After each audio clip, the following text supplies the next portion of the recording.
Múnich, 1958. 23 muertos, entre ellos algunos de los deportistas más talentosos de la Tierra. Nos divertíamos. ¿Listos? Era la mejor tripulación para el equipo del Manchester United. 180 B1. Las alas aún tenían hielo. Los pilotos saben lo que hacen. ¡No lo lograremos! Creí morir. La culpa de la tragedia recaería en un solo hombre. Es un infierno asumir esa responsabilidad. Eso lo devastó. El esfuerzo por limpiar su nombre le tomaría más de una década. Y enfrentaría a dos naciones en una amarga lucha por hallar la verdad detrás de una de las peores tragedias en la historia del deporte.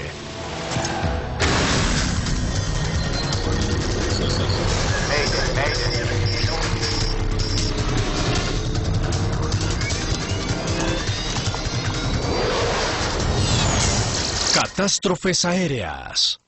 Esta es una historia verdadera basada en reportes oficiales y testimonios de testigos oculares. Algunas escenas fueron alteradas para poder recrearlas. La tragedia del Manchester United. 6 de febrero de 1958. Aeropuerto de Múnich, Alemania Occidental. Un piloto británico se prepara para llevar a casa un extraordinario grupo de pasajeros. El equipo de fútbol Manchester United. En la década de 1950 son los deportistas más famosos del planeta. Todos, desde la reina hasta el fanático más viejo, están emocionados. El Manchester United era tal vez el equipo más premiado y más famoso que ha existido. Me uní al equipo en diciembre de 1957. Harry Gregg era el guardameta de este equipo estelar. Abordamos el avión que era un vuelo charter. Nos divertíamos.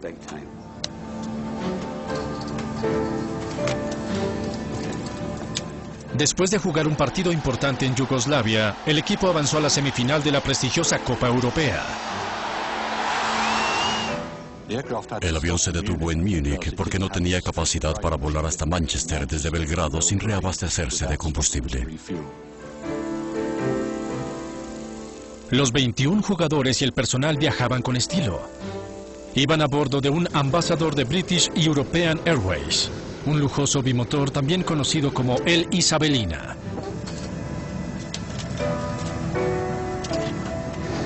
El capitán era James Stein, de 36 años de edad, expiloto de la Real Fuerza Aérea con una hoja de servicios impecable. Era un hombre muy notable, muy correcto, honorable, tenía un carácter fuerte.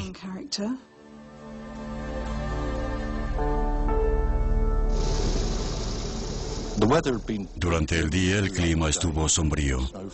Había nevado en la mañana y después aumentó la temperatura, pero apenas por encima de cero. Mientras el capitán Tain termina una inspección previa, los jóvenes deportistas se acomodan para su regreso a casa.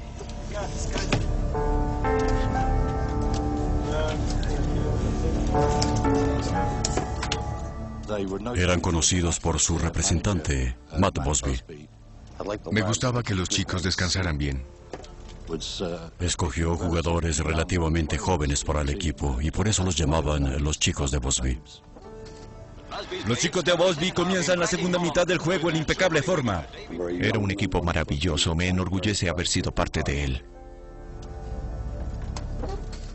Podrán recuperar el dinero cuando estemos en el aire, ¿de acuerdo? Con el equipo viajaban los 11 mejores periodistas deportivos del Reino Unido, dispuestos a informar sobre este nuevo éxito del Manchester United. A bordo también iban algunos yugoslavos que se dirigían al Reino Unido. En total habían 38 pasajeros. ¿Cómo luce afuera? La acumulación de nieve es mínima. Creo que llegaremos a casa. Con suerte. El copiloto Kenneth Raymond, de 38 años de edad, fue combatiente en la Segunda Guerra Mundial. También era capitán de un Isabelina, y de hecho tenía más rango que Tain en la aerolínea. Ambos pilotos eran experimentados. Era la mejor tripulación para el equipo Manchester United. Eran grandes amigos y ambos eran capitanes, volaban juntos con frecuencia. Raymond y Tain habían acordado cambiar de asiento en este vuelo. Como el capitán Raymond conduciría la nave y esta se controla desde el asiento izquierdo, fue él quien ocupó este asiento al lado de la cabina. Combustible fluyendo, cerrando mezclador. Eso iba en contra de la política de la empresa, según la cual el comandante debe estar sentado en el asiento de la izquierda, pero era una regla que con frecuencia se infringía. Aceleradores, elevadores de babor y estribor abiertos. Los motores están listos. Motores de babor y estribor listos. Interruptores apagados. Interruptores apagados. Perfecto.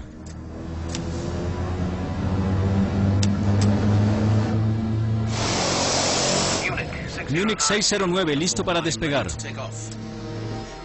Línea B609, su autorización expira a las 3:1. Estamos en 3:0. Despejado para el despegue, en posición. Gracias. Con algo de nieve y la temperatura cerca a la congelación, Tain y Raymond inician el recorrido para despegar. Potencia total. Potencia total. Leía un libro que alguien me prestó. En ese momento empezamos a rodar por la pista y miré por la ventana. No había nada destacable. Temperatura correcta. 90. 100. La velocidad de despegue es de 195 kilómetros por hora. Abortar despegue. De repente vi los neumáticos bloqueados y el avión comenzó a girar. Nos detuvimos de lado. Lo siento, motor fluctuando. 609, detuvimos el despegue. Repita, por favor. Detuvimos el despegue. ¿Podemos reiniciar? Cambio. El motor se sobreimpulsó. Creo que sí. Tenía problemas con el impulso. Eso sucedía con ese motor y en particular con esa aeronave. Era un motor Bristol Centaurus. Era propenso a hacer esto, especialmente en los aeropuertos a gran altura. Y esto se presentaba al acelerar demasiado rápido. Despejado para reiniciar. La aeronave carretea hasta el punto de partida para un segundo intento de despegue. Puedo decir que no estaba perturbado. Era otro reto y era un hombre joven. En ese momento era un buen piloto. Munich 609, cuando lleguemos al final de la pista tendremos que despegar. ¿Es posible? Su turno es válido.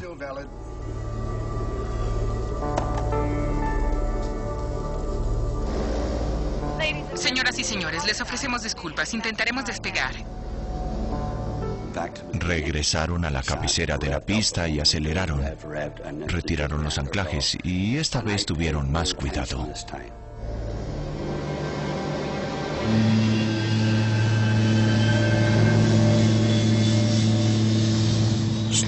Más adelante en la pista sucedió de nuevo.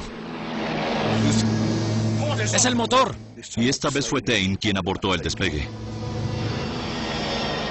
Cuando creí que íbamos a despegar, las ruedas estaban bloqueadas. Así que nos detuvimos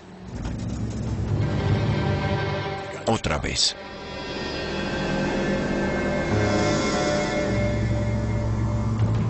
Munich 609, habla el capitán. Nos detuvimos de nuevo. Cambio.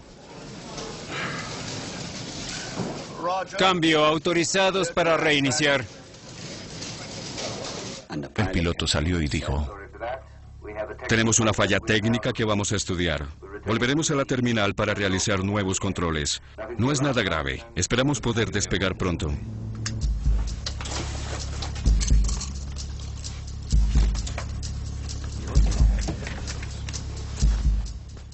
No se alejen demasiado, chicos. Volvimos al muelle de despegue y todos se fueron al bar. Bill Black, el ingeniero de la estación, notó el problema. Se acercó a la cabina y dijo: ¿Qué pasa? ¿Por qué no han despegado? Tenemos una sobreaceleración. Subió a más de 60 la última vez. Les explicaron que se trataba de un fenómeno bastante común cuando esta aeronave volaba desde Múnich y se debía a la gran altitud, pero que no era nada para preocuparse. Nos aconsejaron que cuando estuviésemos acelerando, soltáramos el motor para reducir la potencia y lo exigiéramos al máximo más lentamente. Pasajeros del BEA 609, por favor, pasar a la pista.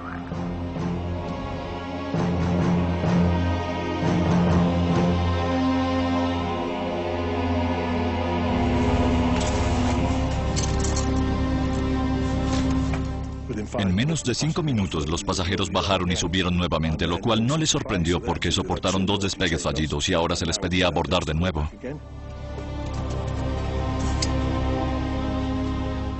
Si alguien dijera que eso era una locura, pocos lo escucharían. Así es la naturaleza humana. ¿Quién tendría el valor de admitir que era un cobarde?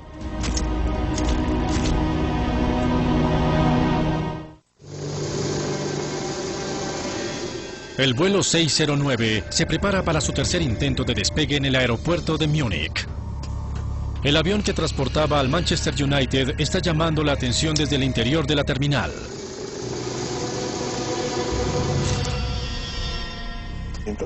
Debemos recordar que eran los chicos de Bosby. Bromeaban todo el tiempo, pero ahora estaban muy tensos. Johnny Berry dijo que todos íbamos a morir. Después Weld dijo, si eso pasa estoy listo. En ese momento desanudé mi corbata.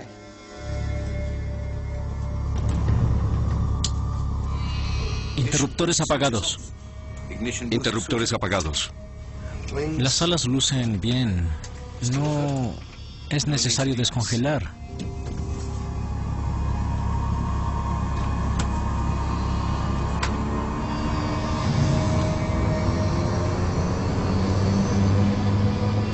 Torre de Múnich, línea B, 609 está listo para despegar. Cambio. Línea B609, despejado, puede despegar a la 04, tiempo actual 02. Entendido, estamos a 02. El capitán Tain tiene solo 2 minutos para realizar el despegue. Si este tercer intento no tiene éxito, el vuelo puede ser cancelado y sus famosos pasajeros deben quedarse en Múnich.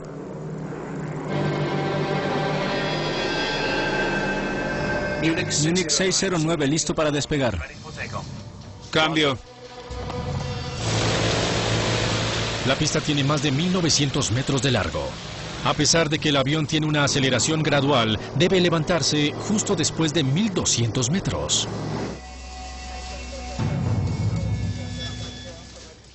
Así que por tercera vez ese día el avión estaba en la línea central y teníamos permiso para despegar.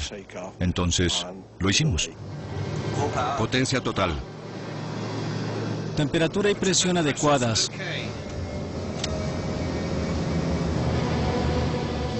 Aceleremos.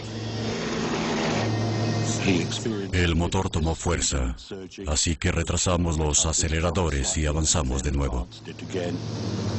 Más potencia. Los motores parecían estar perfectos.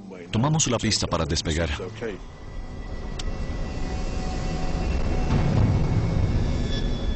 Los pilotos saben lo que hacen.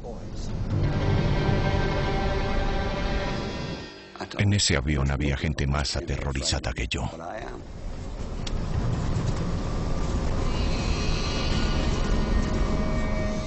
$150. B1. B1 es la velocidad a la cual no es seguro abandonar un despegue. Es el punto de no retorno. Raymond esperaba que Tain alcanzara los 195 kilómetros por hora. A 145 kilómetros por hora el avión puede elevarse. Pero algo sale mal. De repente pierde velocidad. ¡No lo lograremos!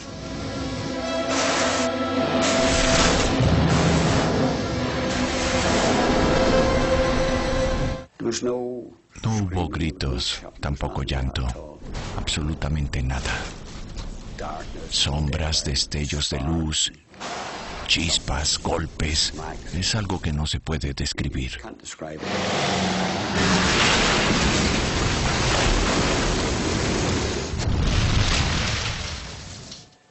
Finalmente solo oscuridad total. Me sentí muerto. El Isabelina se estrelló contra una valla, la atravesó, golpeó una casa. El combustible se derramó 300 metros más allá del final de la pista. Cuando recobré mis sentidos, empecé a gatear. Llegué hasta un agujero que había en lo que quedaba de la aeronave y pensé que era el único con vida. Entonces escuché un grito. ¡Salgan todos! ¡Estúpido, corre! ¡Esto va a explotar! Me gritó, estúpido, corre. Esto va a explotar. ¡Salgan todos! ¡Esto va a explotar! ¡Vamos! ¡Corre, estúpido! ¡Corre! ¡Esto va a explotar! Escuché el llanto de un bebé y me devolví. ¡Regresen! ¡Hay personas con vida! Volví por donde había salido y encontré al niño.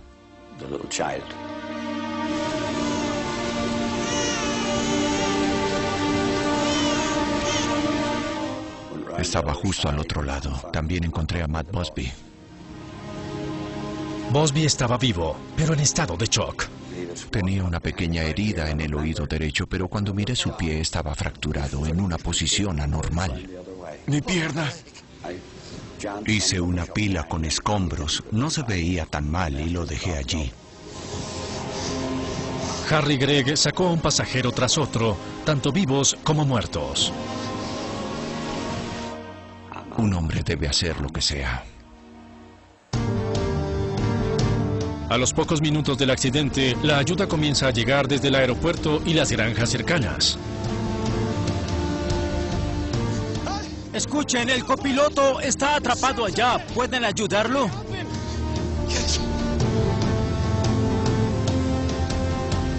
Dos equipos de rescate alemanes subieron al ala y liberaron a Kenneth Raymond de los restos.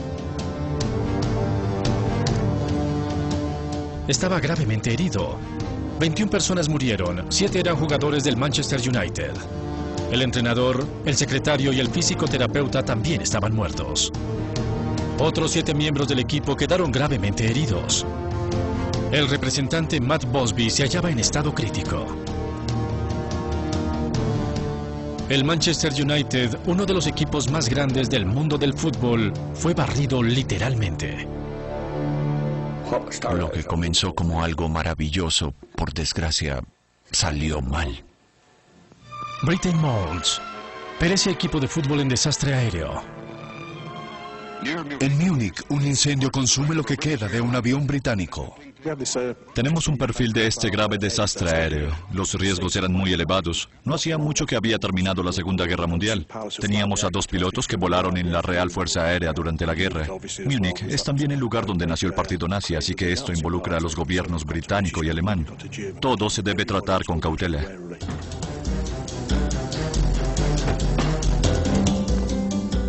El 6 de febrero a las 10 de la noche, 6 horas después del accidente, el hombre asignado para la investigación llega a la escena.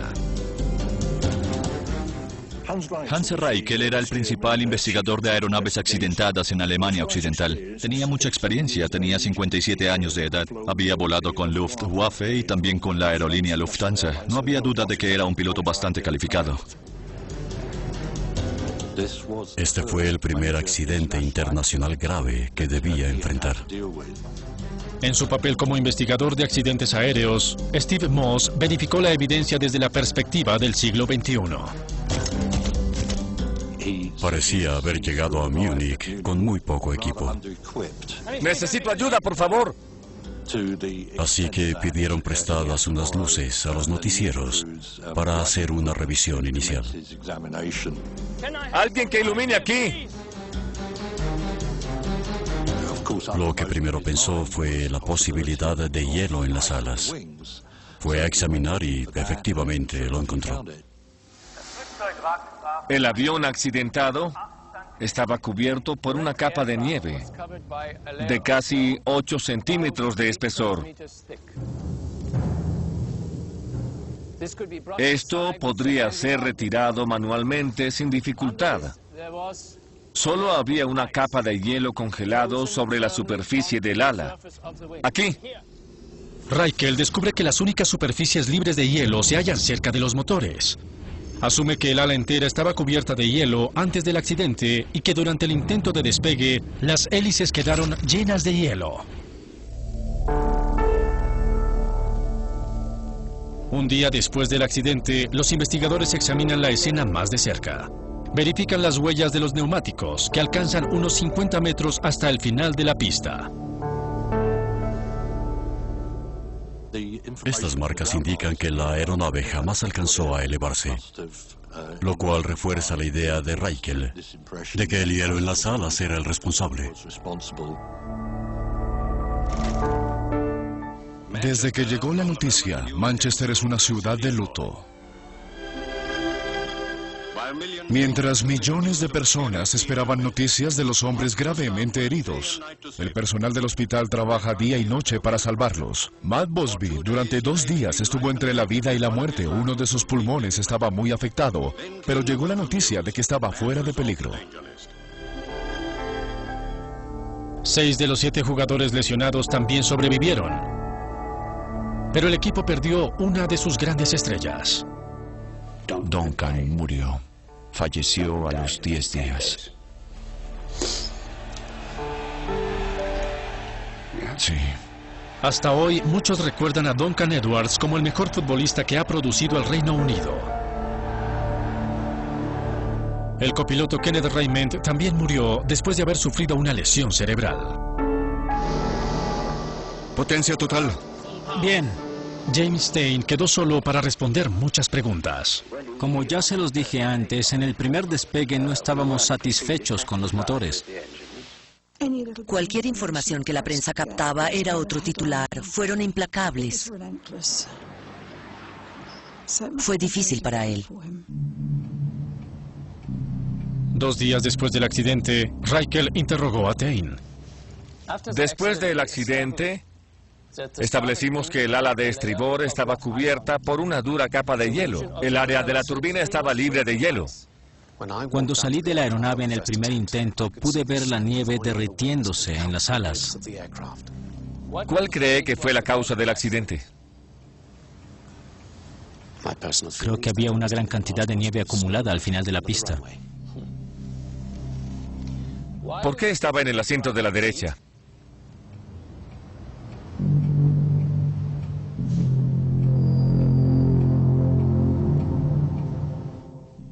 La gente especuló antes de la investigación sobre la causa del accidente. 2 meses después del accidente, en abril de 1958, se inició oficialmente la investigación alemana. ¿Empiezo? La investigación alemana de inmediato parecía ir en sentido contrario, y él debía probar su inocencia. Stein supo de inmediato que algo sucedía. Querían acorralarlo. Hans Raikkonen se basó en testimonios acerca de la presencia de nieve en las alas y el mismo Stein aseguró que no la habían retirado. Esto no le parecía bien a Raikkonen. Hielo resonaba en su cabeza. La temperatura en la tarde del accidente rondaba los 0 grados centígrados. No era lo suficientemente frío para que la nieve se convirtiera en hielo. Stein vio agua goteando por el borde de las alas, así que la nieve se estaba derritiendo y obviamente se convenció que sencillamente no necesitaban retirarla. Pero los expertos alemanes notaron que la aeronave acababa de descender a 25.000 pies, donde la temperatura del aire es de menos de 25 grados centígrados. Y llegaron a la conclusión de que la nieve al caer sobre las alas se habría convertido inmediatamente en hielo. Stein lo rechaza con su testimonio. Deshielo. Encendió los calentadores de las alas cuando descendían a Múnich. Eso habría hecho las alas más calientes, no más frías que el aire. Tain parece tener todas las respuestas. Pero lo que no sabe es que Hans Reichel está a punto de presentar una controversial evidencia que cambiaría todo el caso. Continuamos viendo Mayday, catástrofes aéreas en Nat Geo. La investigación del gobierno alemán sobre la catástrofe de Múnich toma un giro decisivo con la introducción de una fotografía. Esta es potencialmente una evidencia irrefutable. Al mirar la fotografía, se aprecia un área blanca encima de las alas. Sin duda, se puede interpretar como una capa de hielo. A todos los aviones que partieron de Múnich ese día se les retiró el hielo, pero no a la Isabelina.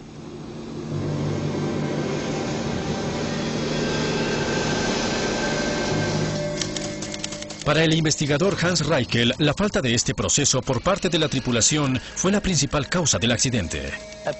Aparte de la formación de hielo, no encontré nada que pudiera considerarse como causa del accidente o que contribuyera a ello. En cuanto a la casa, al final de la pista, era un problema porque el avión la golpeó. El impacto y la explosión hicieron aún más letal el accidente. Pero las autoridades alemanas encuentran que, de acuerdo a las normas, la casa estaba a una distancia adecuada del aeropuerto. Finalmente, los investigadores consideran que el sobreimpulso del motor también fue una posible causa. ¡Fuera de control! La teoría es descartada rápidamente. El sobreimpulso no tiene nada que ver con el accidente. En realidad, uno de los motores tenía una grabación de vuelo que demostró que durante el despegue, los motores liberaron la potencia suficiente para que el avión se elevara.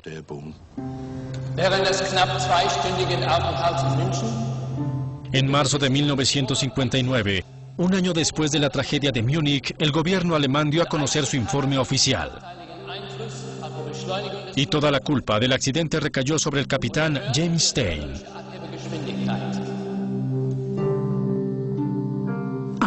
Había hielo en las alas y estaba allí desde antes del accidente. Sencillo. La investigación alemana también sugiere que al aceptar cambiar de asiento, el capitán Tain puede haber creado confusión sobre cuál piloto estaba a cargo. Aseguraron que el capitán Tain fue el único responsable de la muerte de 23 personas y de diezmar al Manchester United.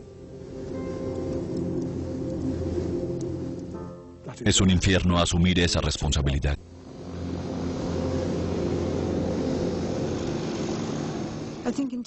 Creo que a la prensa le gusta culpar a alguien, y en esa medida lo veían como más que un villano.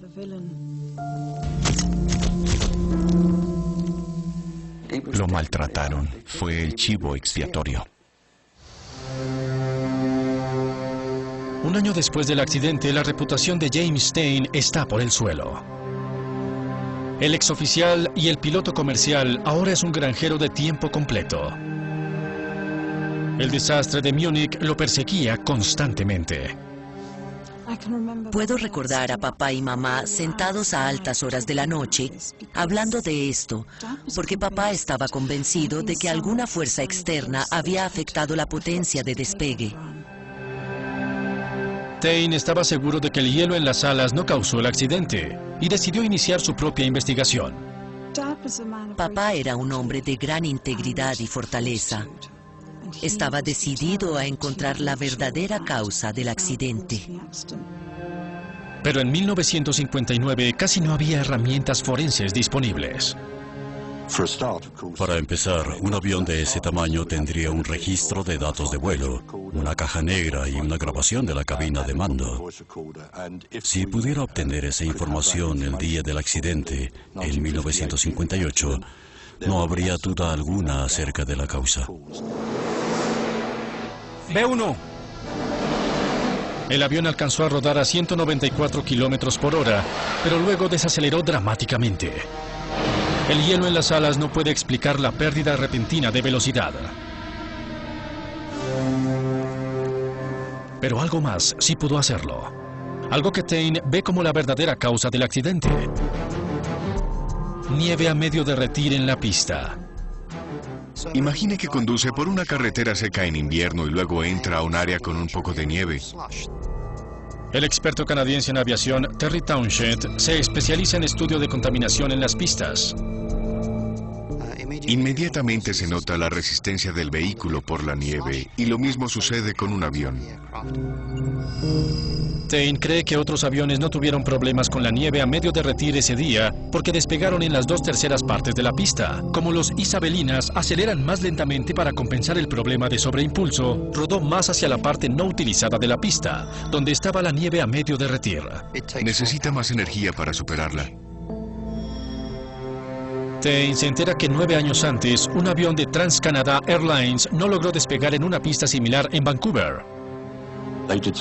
Hicieron la investigación y encontraron que solo 5 centímetros de nieve podían afectar negativamente la capacidad de la aeronave para alcanzar la potencia de despegue. El gobierno canadiense emitió una carta de advertencia a todas las compañías aéreas: no intentar despegar en más de 5 centímetros de nieve a medio derretir. Fue enviado a la BEA, pero por alguna razón no tomaron ninguna medida al respecto y no lo asumieron como referencia futura. Los investigadores alemanes rechazaron la nieve a medio derretir como posible causa e insistieron en el hielo sobre las alas. Pero a través de su investigación, el capitán Tain descubrió una omisión sorprendente. Casi por casualidad hallamos un testigo que había inspeccionado los restos inmediatamente después del accidente. Karl-Heinz Seffer fue uno de los primeros en la escena. Subió al ala para ayudar a sacar al copiloto Kenneth Raymond de los restos. Posteriormente fue entrevistado por los investigadores. Subí por el ala derecha. Noté que no había hielo en el fuselaje ni en el ala. Llevaba botas de goma. De lo contrario, me habría deslizado. Cuando leyeron el informe ante la comisión alemana, solo una parte fue incluida. La parte que indica la evidencia de que él no encontró hielo fue ignorada. Tain debía ser el chivo expiatorio. Debía evidenciarse hielo en las alas para descartar la contaminación de la pista. Y fue así, a pesar de que los testimonios de los controladores aéreos también apoyaron la teoría de la nieve a medio derretir. Línea B609, puede despegar a las 3:1, está a tiempo. Los testigos más importantes vieron que la aeronave comenzó a despegar de manera normal. A mitad de la pista, vieron ascender la nariz, lo cual sería el procedimiento estándar. Pero luego inusualmente volvió a bajar a la pista, lo cual no debía suceder. Este testimonio crucial también fue omitido en la investigación. Es bastante notable que los controladores aéreos que fueron llamados como testigos fueran los novatos, pero los más calificados no fueron citados. La única persona que declaró acerca de nieve a medio derretir en la pista fue el director del aeropuerto de Múnich. Dijo que inspeccionaron la pista y hallaron que esa capa tenía menos de 1 centímetro de profundidad. La nieve a medio derretir puede ser difícil de medir porque su altura varía en cada zona de la pista de aterrizaje.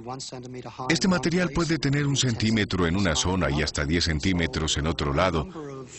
Así que se deben tomar un gran número de muestras.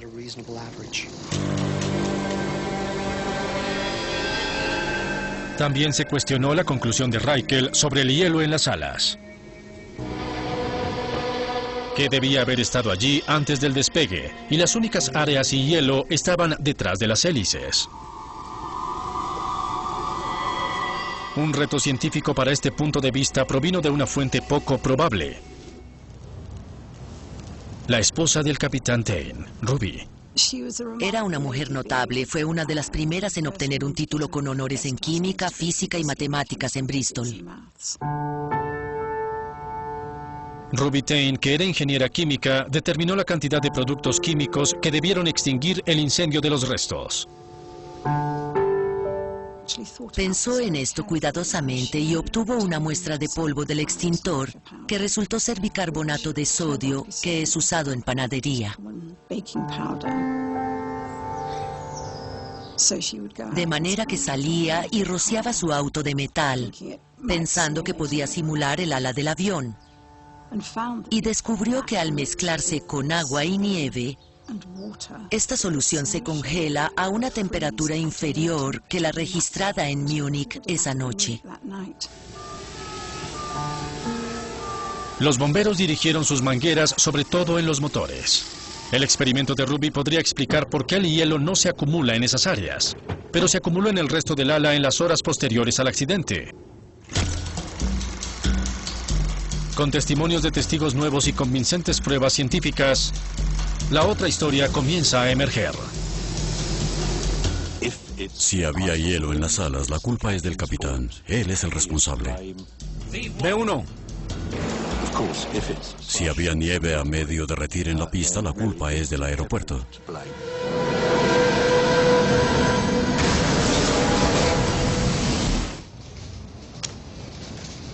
Tain presenta la nueva evidencia a las autoridades alemanas, pero ellos se niegan a reabrir la investigación.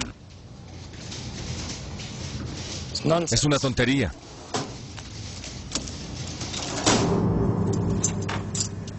En 1961, la British European Airways despidió oficialmente a Tain, principalmente por violar la política de la empresa que prohíbe a los pilotos cambiar de asiento.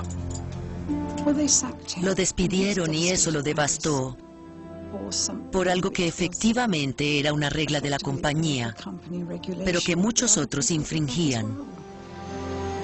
Si lo pensamos bien, la BEA no quería a un piloto en su cabina que al despegar les dijera a los pasajeros: les habla el capitán Tain. Yo fui el responsable de 23 muertes en Múnich en 1958.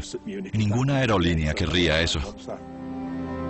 Hacían lo pertinente sin importar quién resultara afectado. Y lo perjudicaron a él. La pérdida de su trabajo hizo que Tain tomara la determinación de limpiar su nombre. Escribió una carta tras otra a los gobiernos británico y alemán, instándolos a reabrir la investigación. En 1965 sus esfuerzos rindieron frutos. Las autoridades alemanas se comprometieron a revisar la investigación de la catástrofe de Múnich. Al iniciar la segunda investigación alemana, consideró que podía haber una luz de esperanza. Esa esperanza fue estimulada por una investigación nueva. Las pruebas se hicieron en Bedford. La comunidad británica aérea había realizado pruebas con nieve en la aeronave isabelina. Básicamente inundaron la pista a diferentes profundidades y simularon un despegue con un avión Ambassador. Los resultados de estas pruebas fueron bastante alarmantes. Carrera tras carrera, el avión desaceleró de 194 a 187 kilómetros por hora. La misma pérdida de velocidad reportada por Tain. Tenemos la esperanza de que cuando los alemanes lo consideren, la evidencia relevante que tenían les permita concluir que el accidente se debió al medio ambiente, a nieve derretida en la pista, y no al hielo en las alas. Pero en la audiencia de 2 días, Reichel no contempló la nueva evidencia. En lugar de ello, aseguró que el intercambio de asiento de Tain, de hecho, empeoró las cosas. La diversidad de evaluación por parte de los pilotos probablemente aumentó la gravedad del accidente. ¡No lo lograremos! Como investigador, no veo ninguna razón técnica que indique que eso contribuyó al accidente. Las conclusiones condenatorias de la Comisión de Revisión alemana son un golpe demoledor para Tain. El gobierno británico, Tain y la compañía no hicieron nada. Pero en un extraño giro, estaba a punto de conseguir una última oportunidad, gracias al más poderoso de los políticos británicos. Miles de aficionados esperan en las gradas para ver un gran encuentro. Los chicos de Bosby están ansiosos. En 1967, Harold Wilson era el primer ministro del Reino Unido. Después de asistir a un juego del Manchester United, hizo un comentario que puso en marcha un frenesí en los medios de comunicación. declaró que consideraba a James Stein víctima de una injusticia. Otro titular, la lucha continúa. Harold Wilson sabía que Tain era inocente y que fue involucrado. Debatió en la Cámara de los Comunes y luego ordenó hacer una investigación más profunda. En 1968, los investigadores británicos llevan a cabo un estudio para determinar si la nieve a medio derretir o el hielo en las salas fueron la causa del desastre de Múnich. Sus hallazgos ponen inmediatamente en tela de juicio la exactitud de los dos informes alemanes. Al analizar la fotografía de la materia blanca en las salas, vieron que no era nieve. Era la luz reflejada en una superficie mojada. Se tomó una nueva imagen a partir del negativo original y se mostró claramente las marcas en la aeronave, así que no podía haber hielo. Además, 3 expertos independientes determinaron que la cantidad de hielo que Reichel halló en las salas era de 5 milímetros, cantidad que no era suficiente para impedir un despegue. No veo cómo una capa de hielo de 5 milímetros podría causar la desaceleración de la aeronave. Entonces la investigación británica tomó un giro dramático cuando un testigo apareció. Reinhard Meyer, un piloto que fue el primero en llegar a la escena del accidente. Me acerqué y examiné el ala del avión accidentado. Observé que no había nada de hielo o depósito de algo congelado. La nieve se había derretido. Cuando fue llamado a declarar, aseguró haber hablado con Reichel acerca de lo que había sucedido. Le dijo que se había acercado a la aeronave buscando hielo y no encontró absolutamente nada. Todo estaba derretido y todo el mundo quedó asombrado por lo que dijo. Reichel no tenía ninguna explicación para la omisión. Fue muy difícil retractarse y decir que estaba equivocado. Nieve un poco derretida era una falta de la autoridad alemana del aeropuerto y no lo aceptarían. En marzo de 1969... Buenas noticias. 11 años después del accidente... Lo logramos. El gobierno británico limpió oficialmente el nombre de James Stein. Mi familia está muy satisfecha. Sabía que era la conclusión correcta y estaba muy contento porque en su país había sido exonerado completamente. Pero la aerolínea no le devolvió su trabajo. El capitán Tain nunca voló de nuevo. En Alemania, Hans Reichel y las autoridades de aviación nunca lo exoneraron. Creo que sufrió una enorme cantidad de estrés y tensión. Por eso murió tan joven. Tenía 54 años.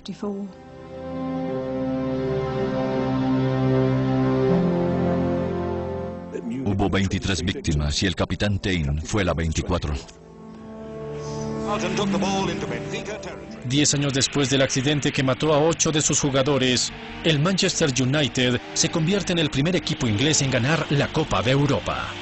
Por fin, Matt Busby preparó un equipo lo suficientemente grande para vencer a los mejores de Europa. Una copa que pudieron haber ganado en 1958 de no ser por un desastre aéreo que devastó el mejor equipo de fútbol que la Gran Bretaña había logrado convocar.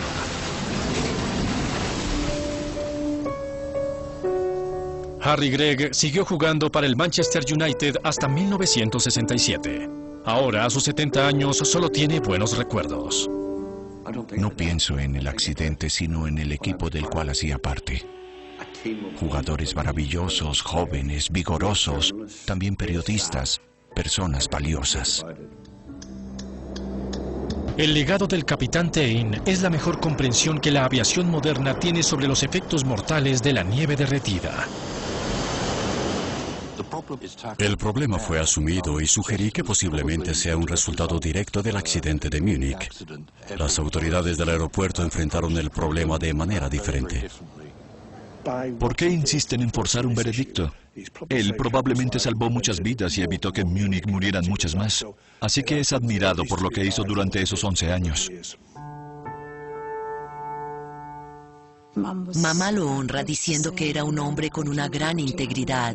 Nunca lo conocí, pero me dejó una inscripción en un libro que dice: la diferencia entre lo imposible y lo posible no es más que la medida de la determinación del hombre.